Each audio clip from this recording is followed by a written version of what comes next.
Hello friends, आपण को आम सोना इन्फो चैनल ले स्वागत। आज मु आपन पई नै के आसी गोटे छोट खास वीडियो जोड़ा कि एंटरटेनमेंट नुआ कि रोमांटिक नुआ वीडियोटी उड़िया घर विधि विधान विषय निहाती जानवा कथा से विषय वीडियोटी बना जायछि। तो वीडियोटी को प्रथम रु शेष जाय देखंतु।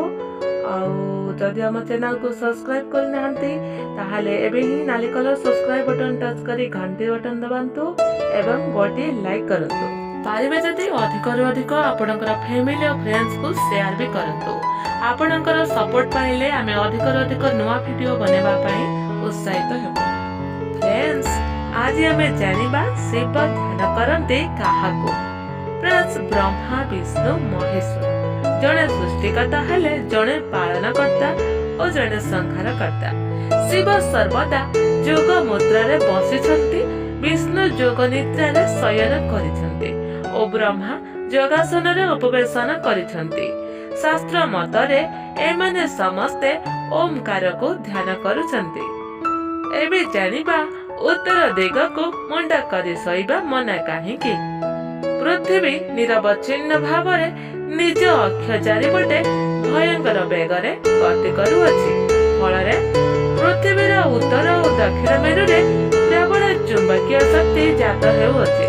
उत्तर दिगको मुंडा करी शोइले एही शक्तिर प्रभाव रक्त संचालन उपरे पड़े। सेतिपई उत्तर दिगको मुंडा करी शोइबा मना। कारण रक्त संचालन बंद होई गले मनुष्य पक्षाघात रोगरे आक्रांत हेबार संभावना अधिक थाए। एबे जानिबा कलरे पानी गरम कले दुब पकाइबार प्रकृत उद्देश्य कण। फ्रेंड्स, आपण कोन जानिछंती अनेक समय रे लोके पानी को सामान्य गरम करबा पई खरारे रखी दियंती, किंतु सेते बेले पानी रे किछि दुब घास पकाइबा उचित। एहार कारण सूर्य किरण रे अल्ट्रा भायोलेट और इन्फ्रारेड नामक दुईटी अपकारी रश्मि थाए। पानी रे दुब घास पकाइले ताहा ए अपकारी शक्ति को शोषण करि निए।